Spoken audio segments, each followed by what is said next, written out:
Bismillahirrahmanirrahim.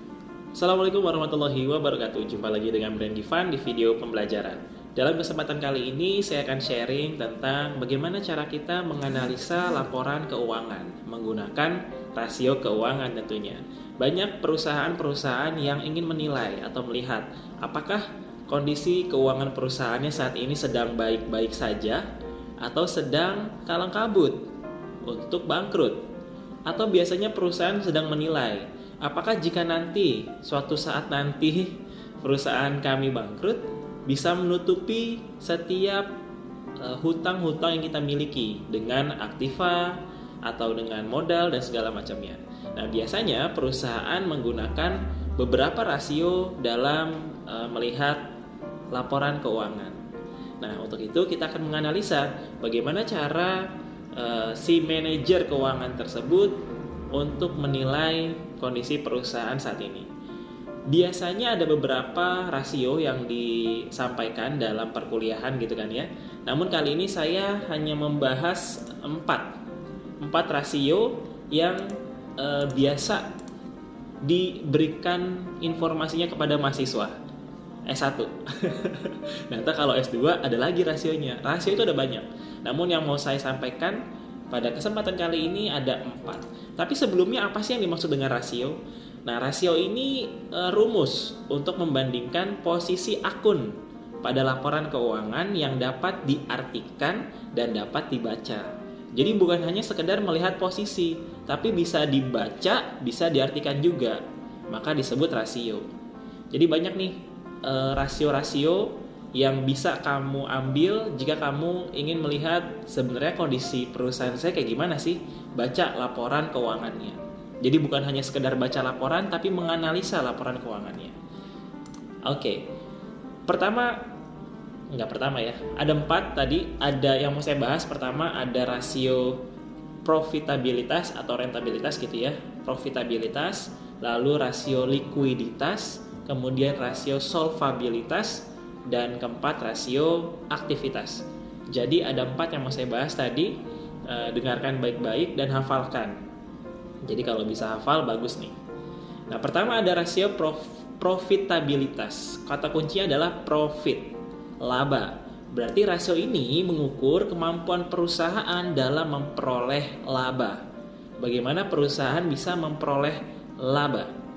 Atau laba ini bisa menutupi modalnya kah atau membiayai modalnya kah? Apakah dengan laba ini bisa membeli aktiva baru? Seperti itu. Lalu ada rasio likuiditas. Nah, rasio likuiditas ini bagaimana cara mengukur kelikuiditan perusahaan? Apakah perusahaan itu liquid atau tidak? Atau gini, bagaimana perusahaan mampu membayar kewajiban hutang jangka pendeknya? Nah, itu biasanya menggunakan rasio likuiditas. Kira-kira perusahaan ini sanggup nggak bayar utangnya, utang jangka pendeknya? Yang ketiga ada rasio solvabilitas. Di rasio solvabilitas nggak jauh beda dengan likuiditas. Kalau solvabilitas itu mengukur sejauh mana keuangan perusahaan dibiayai oleh hutang jangka pendek dan jangka panjang. Kalau yang likuiditas itu adalah jangka pendek, kalau yang solvabilitas adalah keseluruhan utang, jangka pendeknya dan jangka panjangnya juga. Kemudian ada rasio aktivitas yang keempat ya. Rasio ini mengukur efisiensi perusahaan dalam menggunakan aktivanya. Apakah perusahaannya sudah efisien atau masih boros dalam penggunaan aktivanya? Ada 4 yang mau kita bahas dan kita detailkan satu persatu. Ini dia, rasio profitabilitas atau profit ya, lebih ke profit. Kata kuncinya adalah profit atau laba. Di profitabilitas biasanya kita mengenal istilah ROA, ROE, sama ROS. Apa itu ROE? ROE itu adalah return of equity, berarti pengembalian terhadap modal. Ketika rasio di bawah 6%, maka dinyatakan ya nggak bagus lah. Kenapa gitu? Kalau ROE ini kan pengembalian terhadap modal ya. Berarti kalau misalkan dapatnya itu 6%, mendingan perusahaan deposito aja lah ke bank. Jadi buat apa capek-capek kerja, ternyata ROE-nya nih pas dihitung 6% doang pengembaliannya. Mendingan kita duduk manis, depositokan uang ke bank dapat 6%. Nah gitu. Jadi banyak pakar yang mengatakan bahwa jangan sampai ROE yang kita punya itu kurang dari bunga deposito di bank. Kalau misalkan kurang dari bunga deposito, ya mendingan kita depositoin aja tadi kan ya. Tapi harus lebih dari bunga deposito di bank. Entah 10%, 30%, atau 50%. Bagus tuh persen. Gitu ya. Nah, dinyatakan baik apabila ROE ini di atas bunga deposito.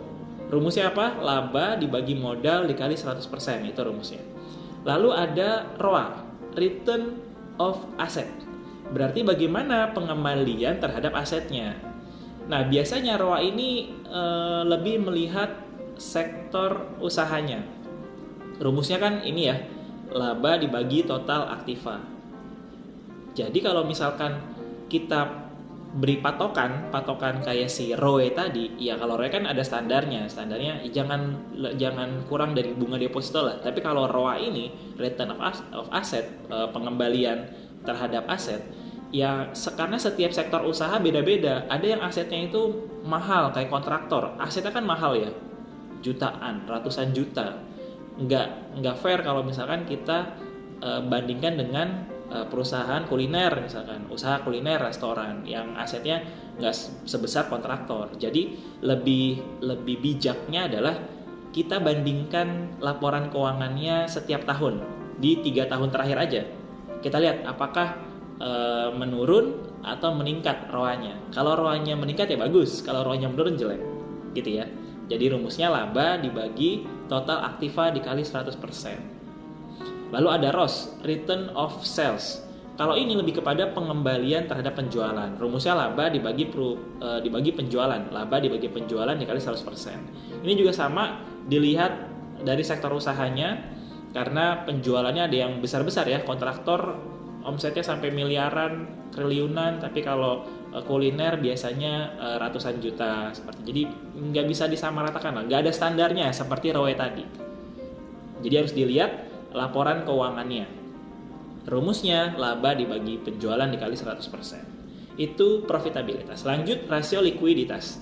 Kalau rasio likuiditas ini ada 3, dibagi lagi ada 3. Pertama current ratio, lalu ada quick ratio, dan ketiga cash ratio. Kalau current ratio berarti rasio lancar, kalau quick ratio rasio cepat, dan cash ratio berarti rasio kas.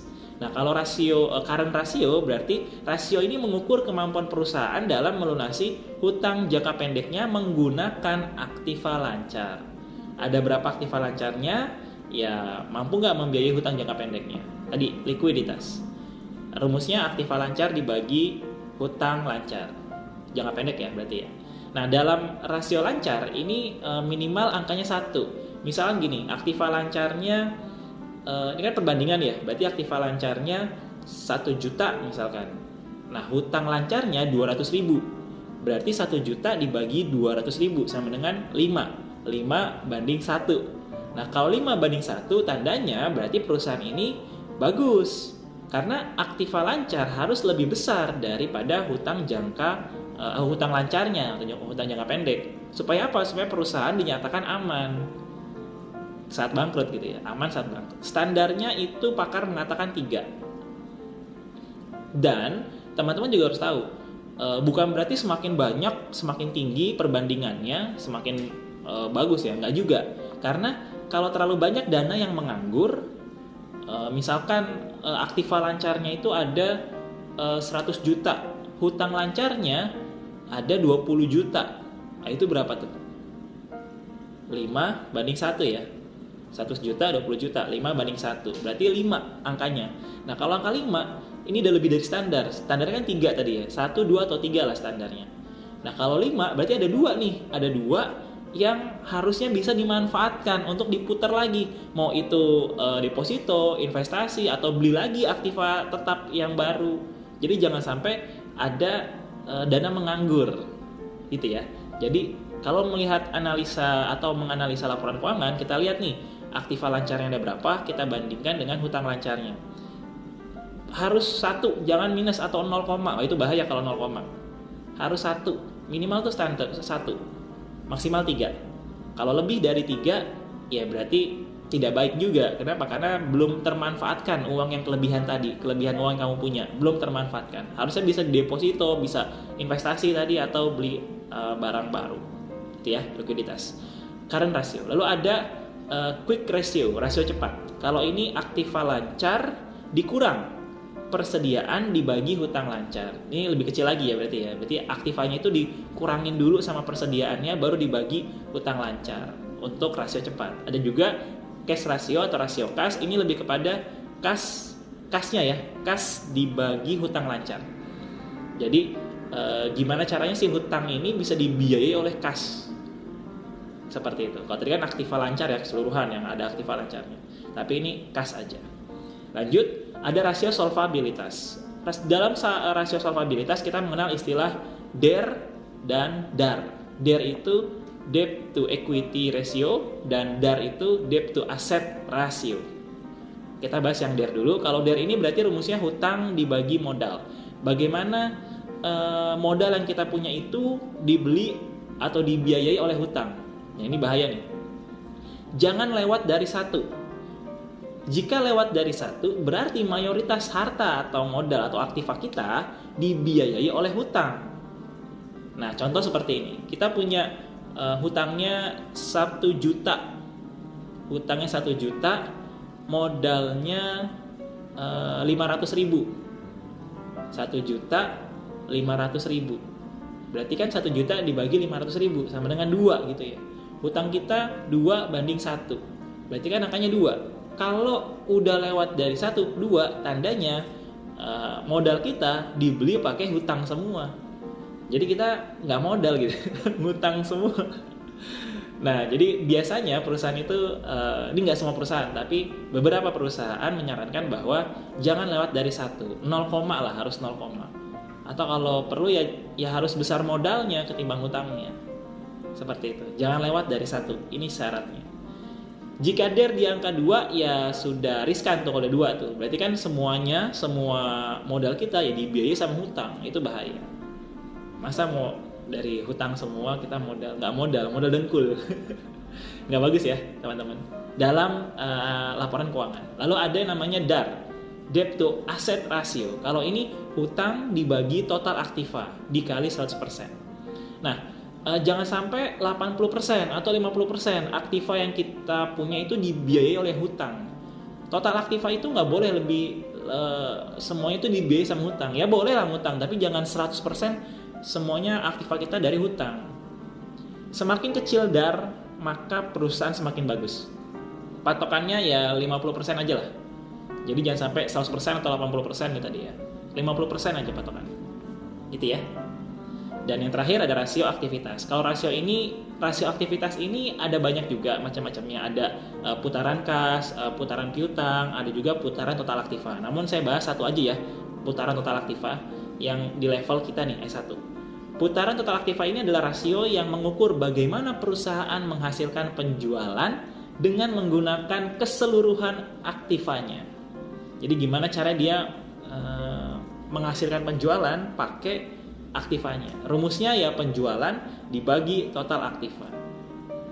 Kita juga nggak bisa nilai nih, nggak ada angkanya, nggak ada angka tertentu kayak tadi 6% misalkan standar atau 50%. Kalau ini harus tergantung sektor usahanya masing-masing di perusahaan. Ya kita harus, kalau bijak ya harus baca laporan keuangan dibandingkan per tahunnya 3 tahun kebelakangan. Apakah meningkat atau menurun? Seperti itu.